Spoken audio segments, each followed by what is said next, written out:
आउज़ बिल्लाहि मिनश्शैतानिर्रजीम बिस्मिल्लाहिर्रहमानिर्रहीम अस्सलाम वालेकुम रहमतुल्लाहि व बरकातहू। आज हम सूरह बकरा का तर्जुमा तफसीर और खुलासा बयान करेंगे। जैसे कि कल भी हमने दो सूरतों का तर्जुमा तफसीर खुलासा बयान करा था, जिसमें इरशाद रब्बानी हो रहा था कि नहीं बहाओ खून आपस में तुम भाई हो, और नहीं निकालो अपने घरों से उन लोगों को जबकि तुम जानते हो।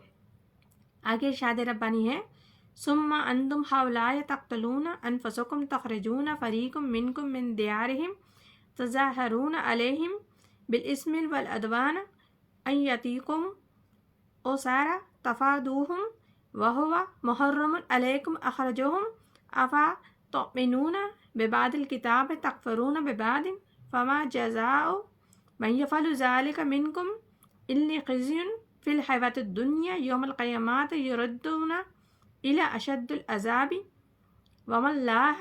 वमल्लाहु बिगाफ़िलिन अम्मा तामिलून। फिर तुम वो लोग हो कि कत्ल करते हो अपने लोगों का, निकाल देते हो अपने कुछ लोगों को उनके वतन से, इमदाद करते हो उनके खिलाफ गुनाह और जुल्म के साथ। अगर वो आए तुम्हारे पास किसी कैदी होकर तो उनका फिदिया देकर छुड़ाते हो, हालांकि हराम है तुम पर उनका तर्के वतन कराना। तो क्या तुम मानते नहीं? बाज़ किताब को और बाज़ नहीं मानते, सो कोई सज़ा नहीं उसकी जो तुम ये काम करते हो, मगर रिसवाई दुनिया की ज़िंदगी में, और ये कि क़यामत के दिन पहुँचाए जाएंगे सख्त से सख्त अज़ाब में, और अल्लाह बेखबर नहीं तुम्हारे कामों से।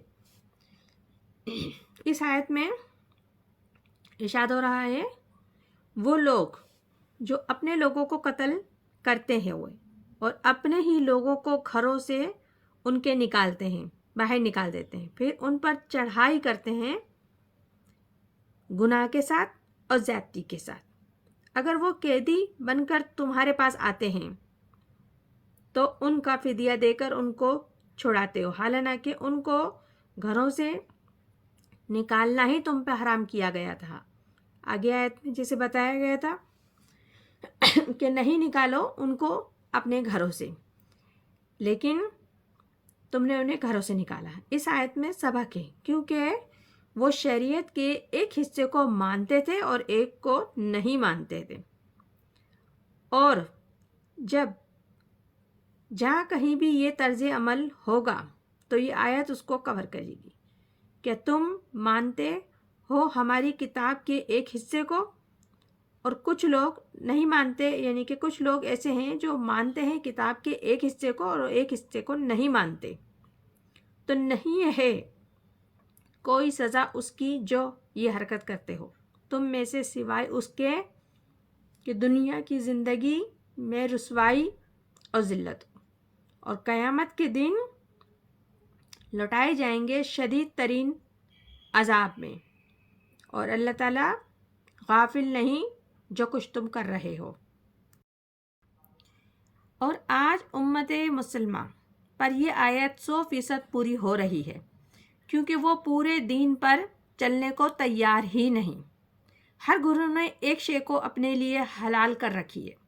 जैसे मिसाल के तौर पे मुलाजिम पेशा है, रिश्वत उन्होंने हलाल कर ली है, क्या करें, इसके बगैर गुजारा नहीं है, और ये कह कर अपने दिल को तसल्ली देते हैं। कारोबारी तबका है इसी तरीके से, तो क्या करें, सूद के बगैर कारोबार नहीं चल सकता।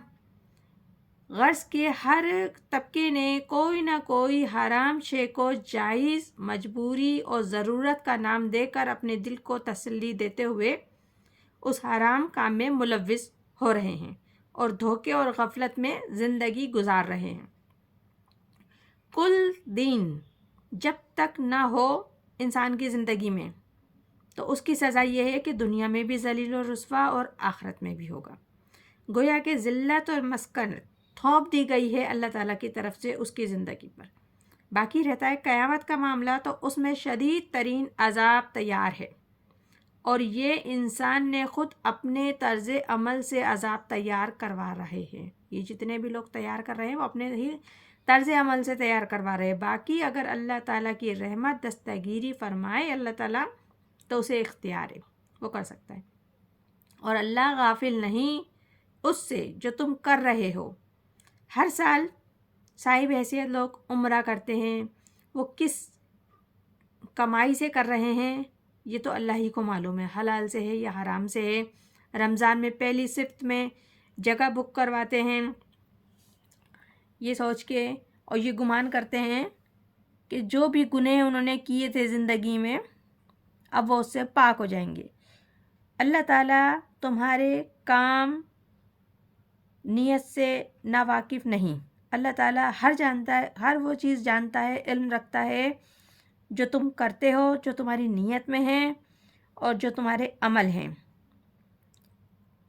یہ سورہ بقرہ ہے. ابھی اس کی ہم نے ایک ہی سورت کا ترجمہ تفسیر خلاصہ بیان کیا ہے. انشاءاللہ تعالیٰ آئندہ بھی مزید کرتے رہیں گے. پروردگار عالم ہم سب کو قرآن پاک صحیح طریقے سے سمجھنے، پڑھنے اور عمل کرنے کی توفیق عطا فرمائے، اور بہتر طریقے سے اسے سمجھنے کی اور سمجھانے کی توفیق عطا فرمائے. آمین ثم آمین. جزاک اللہ.